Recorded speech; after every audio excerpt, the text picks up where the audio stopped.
गोंडवाना गणतंत्र पार्टी के सभी वरिष्ठ जन, आंदोलनकारी समाज के, शोषित वंचित पीड़ित, इस मूल निवासी बहुजन समाज के नेतृत्व करने वाले सभी वरिष्ठ जन और आज के इस न्याय आंदोलन में उपस्थित दूर दराज और इस मंडला, सिवनी और आसपास के गांवों से आए हुए हमारे वरिष्ठ बुजुर्गगण, नारी शक्ति, युवा शक्ति, आप सभी को देवराबेन भगावी का क्रांतिकारी सेवा जोहार पहुंचे।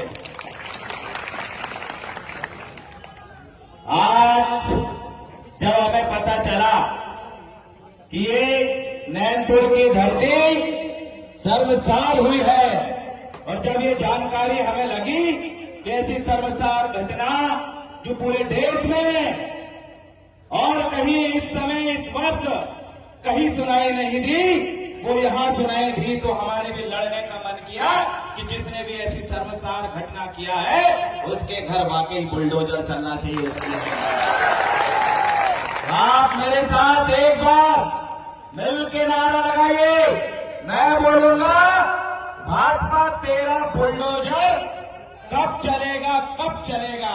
आपको बोलना है कब चलेगा, कब चलेगा। भाजपा तेरा बुलडोजर कब चलेगा, कब चलेगा। भाजपा तेरा बुलडोजर कब चलेगा, कब चलेगा। मोदी तेरा बुलडोजर कब चलेगा, कब चलेगा। मोहन यादव तेरा बुलडोजर कब चलेगा, कब चलेगा। इनका ये बुलडोजर है, सिर्फ शोषित वंचितों पीड़ितों ने अगर कोई गलती कर दी तो उनके घर बुलडोजर चलाने में ज्यादा देर नहीं करते।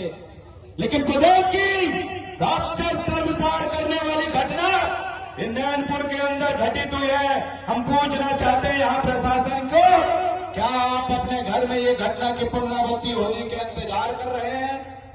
क्या ये घटना आपके घर होगी तब बुलडोजर चलाओगे? अगर नहीं तो ये गोंडवाना गणतंत्र पार्टी दादा हीरा सिंह मरकाम का आवाज है, उन्हीं का आवाज है, उनका खून है। ये दुबक के घर में बैठने वाला नहीं है। पोला के दिन, आज पोला के दिन भी क्रांतिकारी राह पर चलते हुए, आंदोलन की राह पर चलते हुए आज ये क्रांतिकारी साथी सभी जन सैलाब इस मैदान में एकत्रित हुए।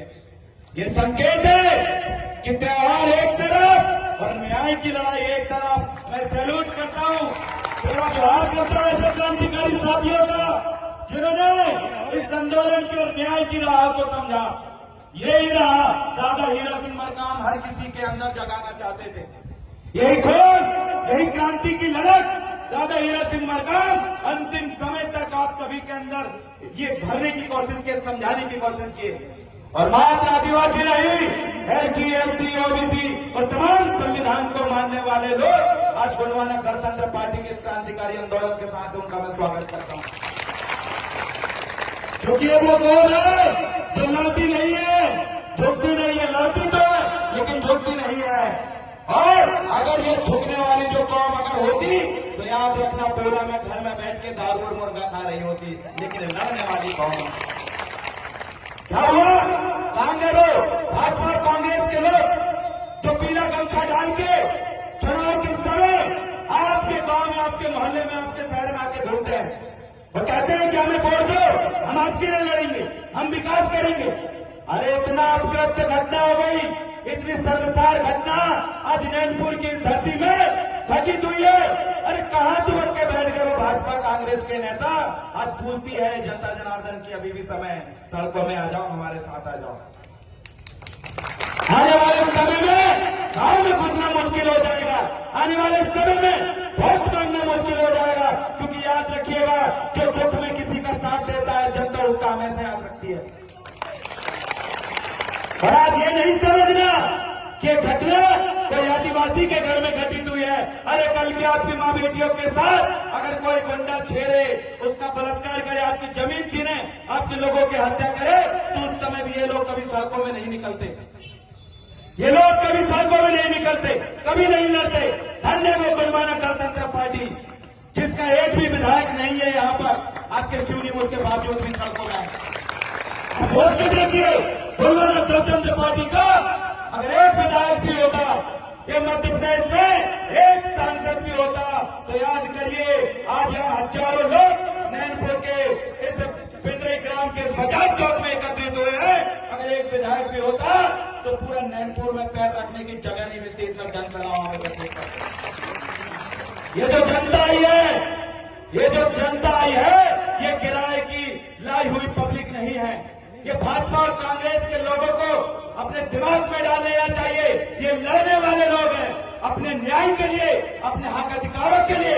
लेकिन कौन है वो लोग जो इतनी शर्मसार घटना करने वाले आरोपी का संरक्षण कर रहे हैं? भाई कौन है वो लोग? तो पुलिस प्रशासन से कहना चाहता हूं, घटना अगस्त की है, 25-26 अगस्त की है और गिरफ्तार आपने आज करे। सबसे पहले आपकी पुलिस रेगुलेशन एक्ट जिसके अंतर्गत आप काम करते हो, उसमें सबसे बड़ा प्रश्न चिन्ह खड़ा हुआ है। अगर आप वाकई ईमानदारी से काम कर रहे होते तो 27 अगस्त को जेल में डालता। आज कितना समय हो गया, आप कैलकुलेट कर लीजिए। इतने दिनों बाद आप अगर गिरफ्तार कर रहे हो, अरे मैं उन तमाम जनता जनार्दन से कहना चाहता हूं, आपके घर के किसी बेटे के साथ इस तरीके का कुकृत्य अगर होता तो आपको कैसा लगता, मुझे बताइए, कैसा लगता? अरे पूरा शरीर और पूरा खून खोलता और ऐसे शर्मसार करने वाले लोगों को गैर संवैधानिक रूप से सजा देने का मन करता। लेकिन धन्य है इस गुणवान आंदोलन के लोग जो आज भी संविधान पर, पुलिस पर विश्वास किए हैं, इसलिए आज बुलडोजर चलाने की मांग को लेकर यहां धरना दे रहे हैं। इस बात को प्रशासन अभी भी नहीं समझेगी। इस बात को प्रशासन अगर अभी भी ध्यान से नहीं मानेगी तो याद रखिएगा, ये कदम जो संविधान की पालन की ओर उठे हैं, ये कदम अपने न्याय की ओर बढ़े हैं, याद रखिएगा जिस दिन ये कदम उस कुकृत्य करने वाले व्यक्ति के घर तरफ जिस दिन पड़ गए ना, तो मुश्किल में पड़ जाएंगे। और मुझे ऐसा लगता है वो दिन नहीं आएगा कि हमारे कदम उधर साइड घूमे, क्योंकि हमारे लोग न्यायप्रिय लोग हैं, संवैधानिक आंदोलन करने वाले लोग हैं, अपने हक अधिकार को जानने वाले लोग हैं, इसलिए आज भी यहां पर बैठे हैं। मेरी आवाज जो भी राजस्व के अधिकारी सुन रहे हैं, जो भी पुलिस अधिकारी सुन रहे हैं, आप तमाम मंडला जिला प्रशासन से आग्रह करते हैं कि इस विषय में अभी आपके पास थोड़ा समय है, आप विचार करें। बुलडोजर की मांग कोई अलग मांग नहीं है, कोई पहली बार मांग नहीं है। अरे आप देखिए बैतूल के अंदर हमारे आदिवासी युवक को जब नंगा लटका के उल्टा मारने वाले लोगों के घर बुलडोजर चल सकता है, तो ये कुकृत्य करने वाले व्यक्ति के घर चल सकता है। अरे छिंदवाड़ा के अंदर और आपके सिवनी के अंदर देख लीजिए, हमारे आदिवासियों के ऊपर यहाँ के एसटी, ओबीसी, धार्मिक अल्पसंख्यक लोगों के घर पे जब अत्याचार होता है तो ये भाजपा का बुलडोजर उसमें भेदभाव करता है। अरे जब अपराधी इनकी पार्टी का होता है, भाजपा से जुड़ा हुआ होता है, कांग्रेस से जुड़ा हुआ होता है, तो वहां पर बुलडोजर नहीं चलता। मैं ये कहना चाहता हूं आखिर ये बुलडोजर भेदभाव कैसे कर रहा है? अरे ये बुलडोजर सब पे समान इसलिए नहीं हो रहा है क्योंकि मेरे सम्मानीय साथियों, युवा साथियों, मातृशक्ति और हमारे बुजुर्गों, क्योंकि आपने इस नैनपुर और आपके इस विधानसभा क्षेत्र में गलत व्यक्ति को विधायक बना के रखा है, गलत लोगों को सांसद बना के रखा है, इसलिए ये सब कुकृत्य हो रहा है। याद रखिएगा, अगर कोई लड़ने वाला, आपके दुख को समझने वाला व्यक्ति अगर होता तो आज आपके बीच में आंदोलन कर रहा होता। आपका नेता अगर आपके भावनाओं को समझ रहा होता तो आज आपके बीच में भले ही बेस्तर में बन के आता, लेकिन विधायक और आपके सांसद यहाँ पर आके आपके बीच में बैठते। लेकिन सोच के देखिए, ये देवराजन भला भी छिंदवाड़ा जिले से आपके नैनपुर में आके धार रहा है, लेकिन आपके नेता घर से नहीं निकल रहे हैं। ऐसे लोगों को दोबारा वोट दोगे? कभी भी बीजेपी और कांग्रेस की बटन दबाने से पहले एक बार इस घटना को जरूर अपने दिमाग में आप कर लेना, एक बार जरूर अपने दिमाग में इस बात को सोच लेना, क्योंकि याद रखिएगा अगर हम वो विधायक और सांसद होते इतना समय नहीं लगता। आप थाना जाते, एफआईआर लिखाते और दूसरे दिन भले ही अमीर हो, भले ही फलानी जाति से हो, भले ही कितनी बड़ी पार्टी से जुड़ा हो, किसी का संरक्षण हो, उसके घर पे बुलडोजर चल के रहता और आप अपनी आंखों से देख रहे होते, अपनी आंखों से देख रहे होते। सम्मानीय साथियों, आज ये जो घटना है ये सिर्फ नैनपुर में ही नहीं घट रही है। हम छिंदवाड़ा जिले के बहुत सारे साथी, अभी 200 साथी जेल में, 200 लड़के जेल में है। क्यों लड़ते हैं? क्योंकि जब ये लोग लड़ते हैं, ये प्रशासन उनको दबाने की कोशिश करती है। लेकिन याद रखिएगा, ये वोट देके आपको नेता विधायक बनाने वाले लोग हैं, ये बोलते थे आपको सांसद बनाने वाले लोग हैं, आपको आने वाले समय में उस कुर्सी से उठा के जमीन में लाके भी बिठाने की ताकत किसी में ऐसी जनता बनाता है। ये लोग यहाँ के जिला पंचायत बनाते हैं, ये लोग विधायक और सांसद बनाते हैं, और ये लोगों को आज एहसास हो चुका है कि आज उनका नेता जिनको उन्होंने वोट दिए हैं उनके साथ नहीं है। और जिस दिन जनता को इस चीज का एहसास हो जाए उस दिन क्रांति की लहर छा जाती है, और आज वही क्रांति मुझे दिख रही है। सम्मानीय साथियों, याद करिए दादा हीरा सिंह मरकाम जब छत्तीसगढ़ से निकलते थे टूटी हुई चप्पल पहनकर और अपने कुर्ते अपने जेब में, कुर्ता के जेब में सूखा हुआ मुंह रखे, यही शोषित पीड़ित वंचितों के लिए आवाज उठाने के लिए और उनको जगाने के लिए गांव गांव जाते थे।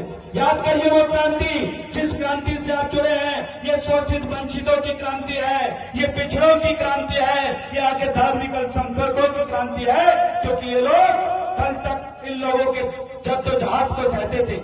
कोई पटेल कहता था अपने आप को, कोई बड़ी ऊंची जाति के कहकर इनको डराने धमकाने का काम करता था। आज ये क्रांति इस तरह से मुड़ चुकी है कि अगर किसी गरीब को भी कोई अगर व्यक्ति मार दे तो दिखता तो अकेला है, लेकिन जब उसके पीछे ये 1000 लोग खड़े होते हैं तब उन लोगों को समझ में आता है कि एक अकेले व्यक्ति के ऊपर अत्याचार नहीं किए हैं, ये पूरी समाज के ऊपर अत्याचार किए हैं। जब पूरी समाज सड़कों में आती है उनकी नींद गोल हो जाती है। याद रखिएगा, आप जितने लोग यहाँ पर आए हैं आपको कभी डरना नहीं है। संविधान इस देश में जिंदा है, लड़ने वाले लोग इस देश में जिंदा है, गुणमानक गणतंत्र पार्टी अभी जिंदा है। अरे एक गरीब शोषित वंचित को कोई भी व्यक्ति अमीर होने के लिए या अमीर है, और जो गरीब व्यक्ति को डराता है क्योंकि वो अमीर है, गरीब व्यक्ति को धमकाता है क्योंकि उसके पास जमीन है, गरीब व्यक्ति के साथ शोषण करता है क्योंकि उसके पास पेट्रोल पंप है, तो याद रखिएगा ये सोच के कभी किसी गरीब को डराने और धमकाने की कोशिश मत करना, क्योंकि उस गरीब के पीछे गुणमानक गणतंत्र पार्टी का ये हुजूम है। एक छोटे से गांव का ये आंदोलन पूरे मध्य प्रदेश के उन शोषित वंचितों को तक पहुंचा दीजिए कि अगर किसी को भी असहाय समझ के, गरीब और मजदूर समझ के अगर खेत में ले जाके गलत को गलत करने की कोशिश करे तो वो हाल करेंगे कि आने वाली नस्लें तुम्हारी याद रखेगी कि आखिर ये खराब हुई नस्ल वाले लोग जो ऐसे कुकृत्य करता है। मैं ऐसी समाज से भी निवेदन करता हूँ कि ऐसे लोगों का समाज से बहिष्कार करो। क्योंकि कोई भी समाज में इस तरीके से अगर खराब नस्ल का कोई व्यक्ति पैदा हो जाता है तो हर समाज का कर्तव्य बनता है कि उसको सामाजिक रूप से पूरा रोटी बेटी का रिश्ता बंद करते हुए ऐसे लोगों को अपने समाज से बेदखल कर देना चाहिए, और ऐसे लोगों से कोई भी सामाजिक संबंध नहीं रखना चाहिए। यहाँ के जैन समाज से आग्रह और निवेदन करता हूँ, बड़ी पवित्र समाज है वो, हमेशा दूसरों की भलाई के बारे में सोचती है। उस समाज से कहता हूँ कि आइए इस गुणमानक गणतंत्र पार्टी का ये आह्वान में आप साथ दीजिए, और जिस व्यक्ति ने आपके समाज में रहकर ऐसे कुकृत्य किया है, जैन समाज ऐसे व्यक्ति के पूरे परिवार को बाहर करेगी। जब तक इनके घर पे बुलडोजर ना चले तब तक आप हमारा साथ दीजिए, क्योंकि आप जिस जगह हो ये धंधा पानी यही समाज के लोगों की वजह से आपके चल रहा है। जब धंधा पानी यही लोगों के वजह से आपका चल रहा है तो इस समाज के लोगों के दुख के समय भी आपको उनके साथ देना चाहिए, क्योंकि आज बात समाज जो एक जाति की नहीं है, आज बात शर्मसार करने वाली घटना की है। आज बात इंसानियत को शर्मसार करने वाली घटना की है, इंसानियत को जिंदा करने की है, इंसानियत को बचाने की है, एक दूसरे का साथ देने की है। और ऐसी परिस्थिति में कोई दूसरा व्यक्ति ऐसी घटना दोबारा न कर सके, न ऐसी घटना के बारे में करने के बारे में सोच सके। अगर उसमें विराम लगाना है, अगर उसमें प्रतिबंध लगाना है, तो आइए गुणमानक गणतंत्र पार्टी के जो मुद्दे हैं, जो ज्ञापन के मुद्दे हैं और जो बुलडोजर कार्रवाई की जो मांग कर रहे हैं, उसमें आप साथ दीजिए, हम आपके साथ तैयार हैं। आप एक कदम बढ़ाइए, 99 कदम गुणमानक गणतंत्र पार्टी आपके साथ बढ़ाएगी। 99 कदम गुणमानक गणतंत्र पार्टी आपके साथ में बढ़ाएगी। मैं छिंदवाड़ा से आया हूँ, आज मध्य प्रदेश के पूरे 54-56 जिले के पूरे पदाधिकारियों को बुलाने की हम हिम्मत रखते थे, लेकिन इतने काफी है भैया, इतनी में तो अभी व्यवस्था बन नहीं पा रही है, इतने लोग तो यहाँ अभी समा नहीं पा रहे हैं। लेकिन एक चीज जरूर याद रखिएगा, एक चीज याद रखिएगा, अब कितनी पैसा आ जाए, कितनी बड़ी पार्टी का संरक्षण आ जाए, अगर उनको लगने लगे कि हमारी तो सरकार बन गई है, हमारा तो इतना पैसा है, तो ऐसे लोगों की नाक काटने में ज्यादा देर नहीं लगती। आज ये नैनपुर और पिंडरी की धरती बता रही है। अरे आपका पैसा मायने नहीं रखता, आपने कोकर में किया है। तो आप अगर सोच रहे थे कि उस पीड़ित परिवार को 5 लाख रुपए देकर ये मामले को दबा दें, तो भाई कमलेश गौंड जी के माध्यम से हमें जानकारी मिली और सोशल मीडिया और ट्विटर के अंदर और फोन कॉल के माध्यम से हमने प्रशासन को जो चेतावनी दिए और आप लोगों ने जो चेतावनी दी, हमारे क्षेत्रीय लोगों ने जो लड़ाई लड़ा, आज उसकी बदौलत है कि आज ऐसे लोगों पर कार्रवाई हो रही है। अगर आप अपने घर से ये पोला के दिन अगर नहीं निकलते तो याद रखना अब भी आके बोले प्रशासन ने कि वो गिरफ्तार हुआ। अगर आज आप पोला हत्या करके इस पिंडरी की धरती में आंदोलन करने नहीं आते तो उसको जानबूझ के फरार रखा जाता, आज भी वो व्यक्ति गिरफ्तार नहीं होता। आपकी वजह से आज उसकी गिरफ्तारी हुई। याद रखिएगा, ये लड़ने से मिलता है और हर कोई व्यक्ति लड़ता नहीं है, हर कोई व्यक्ति धूप में भूखे प्यासे ऐसे आंदोलन में बैठता नहीं है, हर एक व्यक्ति नारा लगाता नहीं है। कुछ लोगों को लगता है कि हर काम पैसे से हो जाता है, कुछ लोगों को लगता है कि हर काम अपने नेताओं को फोन लगाने से हो जाता है, लेकिन नहीं। यहाँ पर जो भाजपा के नेता थे वो उनका संरक्षण करने में लगे थे और बाकी यहाँ की जो मूल निवासी और गुणवाना गणतंत्र पार्टी के लोग थे उनको न्याय दिलाने में लगे थे। बस फर्क इतना है कि वो कुकर्म करने वालों का संरक्षण कर रहे थे और हम पीड़ित को न्याय दिलाने के लिए आंदोलन कर रहे थे। फर्क इतना है कि वो असत्य और झूठ का सहारा ले रहे थे और फर्क इतना है कि हम लोग सत्य के सहारे आंदोलन कर रहे थे। फर्क इतना है कि वो 2 लाख रास्ता अपनाने पर तैयार हो गए थे और हम लोग और आप लोग यहाँ पर एक गरीब के लिए आवाज उठा रहे थे। बस फर्क इतना है साथियों। इसलिए भारतीय जनता पार्टी के लोगों से कहना चाहता हूँ, अपना ये 2 मुहैया चेहरा दबा के रखिए। अरे आपके पास ईमानदार कार्यकर्ता है, ईमानदारी से वोट दे देते हैं कार्यकर्ता, लेकिन ये भाजपा के लोग उन्हीं कार्यकर्ताओं के लिए ईमानदारी से मेहनत नहीं करते, इसलिए उस चीज का सबसे ज्यादा दुख होता है। मैं आज के मंच में सम्मानीय दादाजी का स्वागत अभिनंदन करते हैं कि उनके चरण कमलों से लगातार हम सीखते आए हैं और आज वो हमारे मंच में हैं, सम्मानीय दादाजी। तो साथियों, बस यही फर्क है। आज गुणवाना गणतंत्र पार्टी के लोग आपके सामने हैं, लेकिन भाजपा के लोग संरक्षण कर रही है। घटना नहीं है। अरे नेवावर में जब 5 आदिवासी बच्चों का बलात्कार हो गया था तो भाजपा का आशीष शर्मा उस क्षेत्र का विधायक उन बलात्कारियों को बचाव कर रहा था और वहां पर यही बहुजन और मूल निवासी लोग आंदोलन कर रहे थे उन बेटियों को न्याय दिलाने के लिए। अंतर यही है कि देश के लिए गोल्ड मेडल लाने वाली बेटियों का जिन्होंने बलात्कार किया था ब्रजभूषण ने, उनको बचाने वाली यही भाजपा के लोग थे और आंदोलन करने वाले यही मूल निवासी लोग थे। याद करिएगा, जब देश में फिर से आरक्षण में वर्गीकरण आ गया था, आरक्षण समाप्त होने लगा था, तो भाजपा के लोग आरक्षण समाप्त करने में तुले थे और ये मूल निवासी लोग अपने लोगों के लिए लड़ रहे थे। अरे जब बात आती है तो आप अपने और परायों की पहचान करिए। अरे कुत्ता भी भेड़िया को देख के समझ जाता है कि वो उसका दुश्मन है। अरे मुर्गी भी बाज और चील को देख के समझ जाती है कि वो उसका दुश्मन है। अरे सांप नेवला के देख के समझ जाता है कि नेवला उसका दुश्मन है। लेकिन मेरे ये मूल निवासी बहुजन साथी इन संघी और भाजपाइयों को देख के क्यों नहीं समझते कि वो उनके दुश्मन बनने की कोशिश कर रहे हैं? क्यों नहीं समझते आप? हम उनको दुश्मन नहीं मानते, लेकिन ये खुद बन रहे हैं। इसलिए बन रहे हैं जब संविधान पे अत्याचार हो, जब संविधान पे संशोधन हो, हमारे अधिकारों को खत्म करने की बारी हो, तो खत्म करने वालों में से ये रहते हैं और बचाने वालों में से हम रहते हैं।